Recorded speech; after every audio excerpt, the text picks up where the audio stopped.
computer. All right, you've been warned. All right, here we are, chapter 6. The little red box is moving along the line, showing us where we are. You'll notice that there's some color coordination here. The blue showed that chapters 2 and 3 were really kind of one subject, connected topically, but separated into chapters. And we have that same thing going on here with chapter 6 and 7. There was so much in 6, though, I decided we're not going to try to do 6 and 7. We're just going to go through 6. And if we end early, we'll just take the evening off. Cool. Chapter 6, we were left with this mention of a scroll. We talked about it was being unique in that it was written on both sides. And the scroll itself has 7, count them, 7 seals, ways of making sure that this was not opened by an unauthorized person, or of course it would be what's now called tamper evident. We'd be able to see if somebody was trying to open these. These are the 7 seals. You'll notice it goes 1 through 7, but if you'll notice on the far right-hand side of the screen, we're not actually going to find out what the 7th seal is tonight. That's not covered in chapter 6. We actually have a break, and it's going to jump to chapter 8 before we find out what that is. This first seal we're going to learn about talks about a white horse. Second seal, red horse. Third seal, black horse. Fourth seal, pale horse. Fifth seal, something to do with martyrs crying out.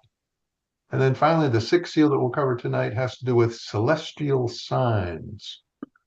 What's interesting is it talks about each seal is introduced by one of the 4 living creatures that we met last week.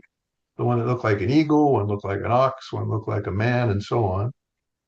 And it links this earthly turmoil that we're going to experience with it being done by authority. In other words, it takes divine permission. It's not just chaos without control. So there is control behind this. And even though it sounds like a pretty bad experience, we have a couple of things to be grateful for as being members of the believers. Take a look at that very first seal. It's a white horse. Symbolically, white, of course, is pure.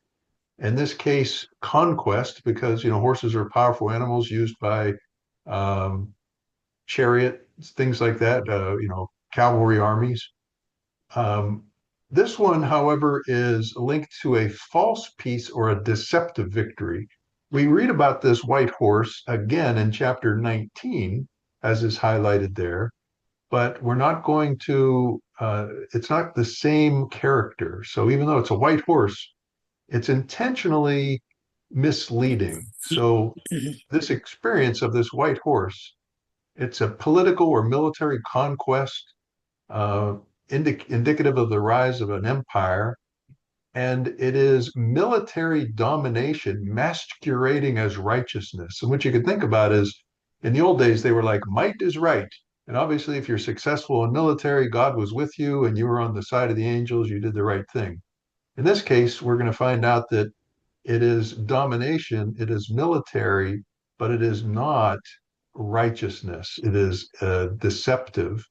How we know that is this crown that this person is wearing, the word Stephanos shown there above his head, is not the crown uh, of kingship. It's a crown of a race or a victory. So it's really just like a person who is self-appointed and is going to be attempting to fool people into thinking that he is doing righteous things.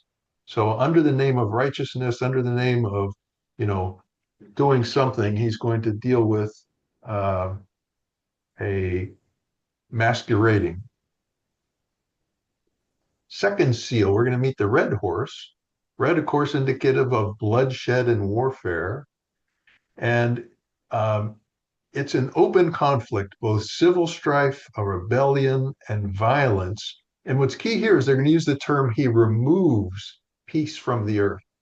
The idea is touched on in Zechariah and talks about how peace is not man's natural state. Man's natural state is competition and combativeness. And God's gift to man is peace. So when God withdraws that gift, this second horse, after the second seal, this time of the tribulation, is when peace is removed from earth. And then men naturally take up their normal behavior, which is despicable and fighting and bloodshed. From there, we move on to a black horse. And if you think about it, first horse was, conflict. Second horse was battle. After that comes, death. And in this case, he is carrying scales, and we sometimes think, oh, scales of justice. No, the word here, zygon, are scales for measuring out food. In this case, it's measuring out bread. So after this war, just like you would see in Ukraine today and in Gaza, there's economic collapse and there's famine. This is what naturally occurs after this series of events. So we're going to see terrible inflation, but what's interesting is they'll call out and say, leave the oil and wine untouched. And it's kind of showing a class disparity. If you're wealthy, you can get what you want. You can still have a bunker on the island in Hawaii and have all the, sweet stuff you want, but the poor people are going to have less and less and less. So it points out this disparity, and that's talked about in the book of Amos. Finally, we get to our fourth horse, the pale horse. So you've got corpses laying on the ground, the rot of death. That's accompanied by Hades, which we know is the same term as Sheol. It means a place of the dead. It does not mean hell. It just means a gathering of dead things. So you have this mass mortality that comes through different ways. First was the war. And then, of course, after the war, there's famine because of the scorched earth. You can't find anything. Then there's disease and plagues that are going to kill people. And then finally, when there's, no civilization, you have the wild beasts come back and start taking lives, lions and tigers and bears, oh my. So natural destruction faces that. So those are the seals we're going to read about and what their symbology implies. This fifth seal brings about something called the cry of the martyrs. And we know the term martyr is one who means they died for their beliefs. There's a lot of symbolism in here. The fact that they are souls implies they are disembodied. So we have this concept of an intermediate heaven. As we know where we are in the tribulation, this new heaven and the new earth have not come about yet. So you don't have a glorified body yet. You, like the thief on the cross, may be in paradise, but you are not yet in a physical body. You're a soul, you're a spirit. What's confusing about this, and we'll read it together when we get there, is that they are crying out, come on, God, what are you waiting for? We've been up here, end the world now, end the world. And they're told to wait a little longer. And you get this concept, first of all, that there is time and the acknowledgement of passing in time in heaven. It's not just some ethereal zone where you don't have any grasp of time. The second is they're promised white robes.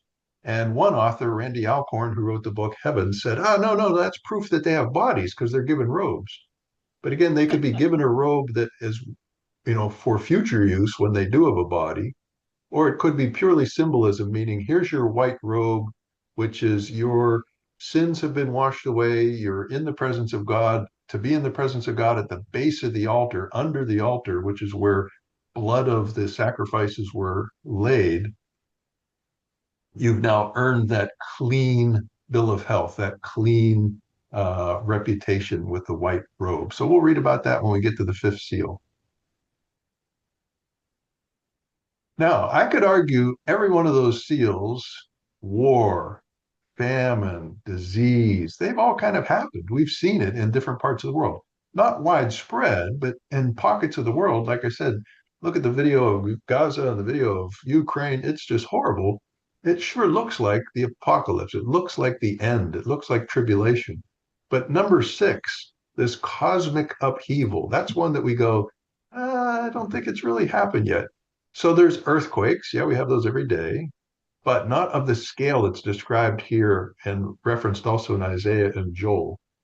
The sun darkening, other than an eclipse once in a while, we don't see that. Stars falling, that's really apocalyptic language. Stars falling, is it literally going to be, Andromeda, the, actual stars falling? Doug, don't correct me. I know I didn't mean to say Andromeda. Uh, what's the one 4.2 light years away? Alpha Centauri.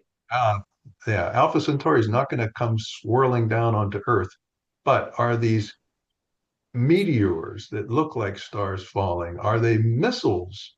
Lots of symbolism here. We wonder what this is going to mean. But the idea here is that kings and commoners, and they list 7 different categories of people, all try to hide from the judgment. This is the final judgment, and they're doing their best to hide. Please let a mountain fall on me. I don't want the Lord to find me in my sin. And it suddenly you're on this last seal. You're ready for seal number 7. Find out what happens, and we have this break. And it's a divine mercy that echoes Noah getting a chance to save some people on the ark, and the Exodus motif, which is, all right, those of you who have the seal on your door are going to be spared from the angel of death.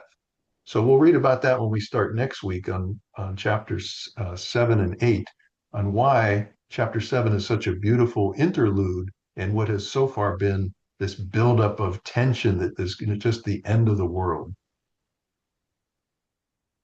That's it. I want to hit the stop button if I can find it. And